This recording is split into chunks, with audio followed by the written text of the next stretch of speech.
தலைமை பண்பு என்பது பணிவிடையில் அமைகிறது. வாழ்த்து பாடிய அதே குரல்கள்தான் கழுதையின் மேல், கழுதை குட்டியின் மேல் ஏறி வருகிறார். அவளுக்கு ஒரு கெத்து இருக்க வேண்டும். அதை எதிர்த்து ஒரு வெற்றி அரசராக வருவார் என்று எதிர்பார்த்தார்கள்.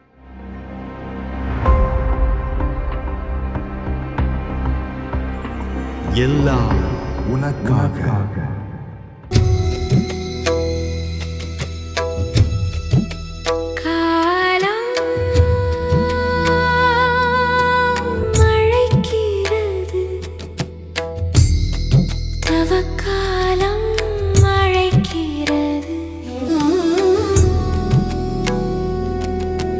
மன்னக வாழ்வின் உன்னதமுணரு, விண்ணக வாழ்வை மண்ணிலும் கொணர. மன்னக வாழ்வின் உன்னதமுணரு, விண்ணக வாழ்வை மண்ணிலும் கொணர.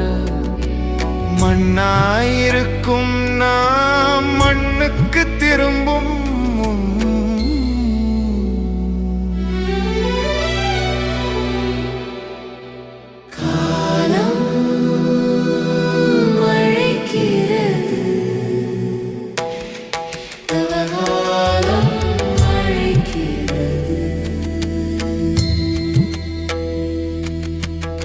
ஒவ்வொரு ஆண்டும் தவக்காலத்தின் பொழுது, தவக்காலத்தின் இறுதி வாரத்தை புனித வாரமாக நாம் கொண்டாடுகின்றோம்.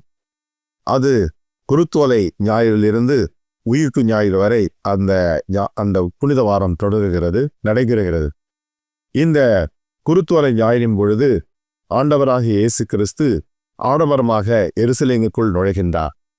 அப்பொழுது அங்கிருந்த யூத மக்கள் அனைவரும் தாவீதின் மகனுக்கு ஓசான்னா, ஆண்டவர் பெயரால் வருகிறவர் ஆசி பெற்றவர், உன்னதத்தில் ஓசான்னா என்று பாடுகிறார்கள். இந்த ஓசன்னா என்பது மகிழ்ச்சியின் பாடல், வாழ்த்து பாடல். மத்தேயு 21:9 இதை நாம் வாசிக்கின்றோம்.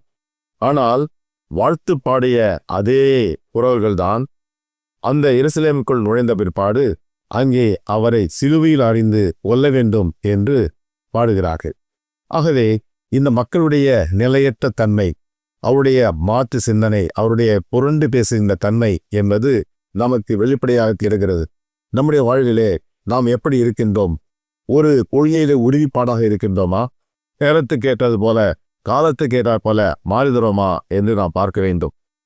எருசலேமுக்குள்ளே நுழைகின்ற இயேசுவை பற்றி எசேக்கியேல் 9ஆம் அதிகாரம் 9ஆம் வசனத்திலே நாம் பார்க்கின்றோம். அதிலே, மகளே சீயோன் மகிழ்ந்து களிகூறு, மகளே எருசலேம் ஆர்ப்பரி, இதோ உன் அரசர் உன்னிடம் வருகிறார், அவர் நீதி உள்ளவர், வெற்றி வேந்தர், எளிமையுள்ளவர், கழுதையின் மேல், கழுதை புட்டியின் மேல் ஏறி வருகிறார் என்று சொல்லப்படுகிறது. இதிலே ஒரு வெற்றி வேந்தர், ஒரு எல்லாத்துக்கும் அரசர் எப்படி எளிமையாக வர முடியும், எப்படி தாழ்ச்சியுள்ளவராக வர முடியும் என்பதுதான் இங்கே நாம் சிந்திக்க வேண்டிய ஒன்றாக இருக்கின்றது. அவருடைய எதிர்பார்ப்பு என்ன? மக்களுடைய எதிர்பார்ப்பு இயேசு கிறிஸ்து ஒரு பெரிய அரசர், ஆண்டு நடத்துபவர். அவர் எருசலேமில் ஆட்சி செய்கின்ற ரோமை குடியரசை ஒடுக்க வேண்டும், அதை எதிர்த்து போராடுவார், அதை எதிர்த்து ஒரு வெற்றி அரசராக வருவார் என்று எதிர்பார்த்தார்கள். ஆனால் அதற்கு மாறாக ஒரு எளிமையின் அடையாளமாக தாட்சியின் அடையாளமாக இருக்கின்ற கழுதையின் மேல் ஏறி வருகிறார். அவருடைய எதிர்பார்ப்பு வேறு, இயேசுடைய அரசாட்சி வேறு. இயேசுடைய அரசாட்சி, இயேசுடைய தலைமை பண்பு எதிரே அடங்கி இருக்கிறது என்றால் எளிமையில் இருக்கிறது, சாதாரணமாக இருப்பதில் இருக்கிறது, தாட்சியில் இருக்கின்றது. ஆகவே சேவை என்பது பணிவிடையில் அமைகிறது, தலைமை பண்பு என்பது பணிவிடையில் அமைகிறது என்பதை மிக சிறப்பாக இயேசு கிறிஸ்து எடுத்து காட்டுகின்றார். இதையேத்தான் நாம் இன்றைய சூழலில் பார்க்கின்றோம். எப்படிப்பட்ட தலைவர்களை நாம் பார்க்கின்றோம், எப்படிப்பட்ட தலைவர்கள் இருக்கிறார்கள், நம்முடைய எதிர்பார்ப்பு என்னவாக இருக்கிறது என்று பார்த்தால், இன்றைய எதிர்பார்ப்பு என்பது அரசு தலைவராக இருந்தாலும் சரி, அல்லது பேரவை தலைவர்களாக இருந்தாலும் சரி, அவர்கள் தாம்பீகமாக இருக்க வேண்டும், அவர்களுக்கு ஒரு கெத்து இருக்க வேண்டும், அவர்கள் சிறப்பாக இருக்க வேண்டும், அவர்கள் எல்லாவற்றையும் ஏற்றுக்கொள்பவர்களாக பெரியவர்களாக இருக்க வேண்டும் என்று நாம் எதிர்பார்க்கின்றோம்.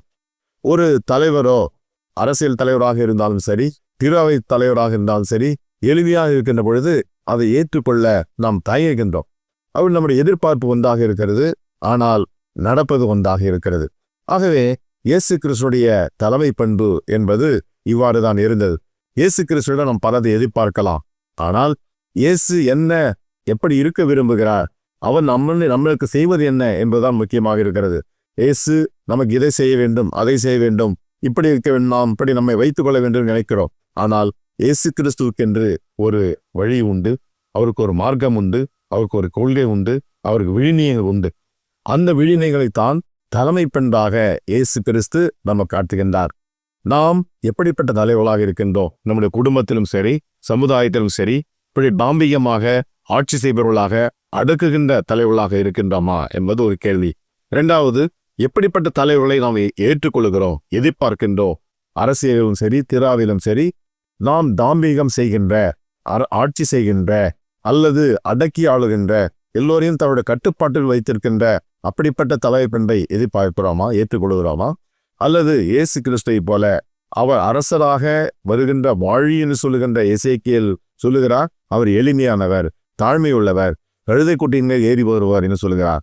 ஆகவே இப்படிப்பட்ட தலைமை பண்பை ஏற்றுக்கொள்கிறாமா என்று பார்க்க வேண்டும். எனவே இந்த புனித வாரத்திலே இதை நம்ம சிந்தனையாக ஏற்றுக்கொள்வோம். கடவுளிடமிருந்து நாம் எதிர்பார்ப்பது என்ன, கடவுள் நமக்கு கொடுப்பது என்ன? பிறரிடமிருந்து நாம் எதிர்பார்ப்பது என்ன, ஆனால் நடக்க வேண்டியது என்ன? நாம் எப்படி நடந்து கொள்கிறோம் என்பதையும் யோசித்து பார்த்து இந்த புனித வாரத்தை சிறப்புள்ள வாரமாக நாம் செலவிடுவோம். மனதை திறப்போமா, மௌனம் களைவோமா, மனதை திறப்போமா, மௌனம் களைவோம்.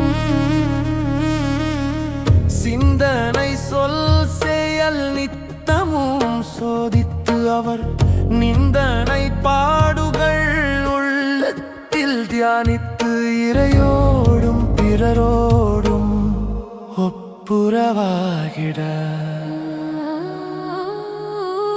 திரும்பி வருவோமா,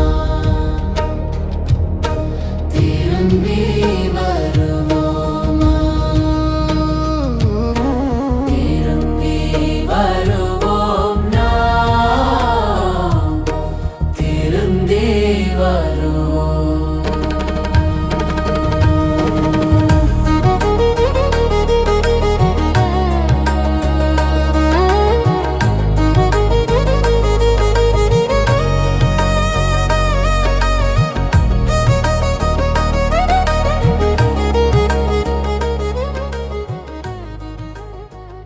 எல்லாம் உனக்காக.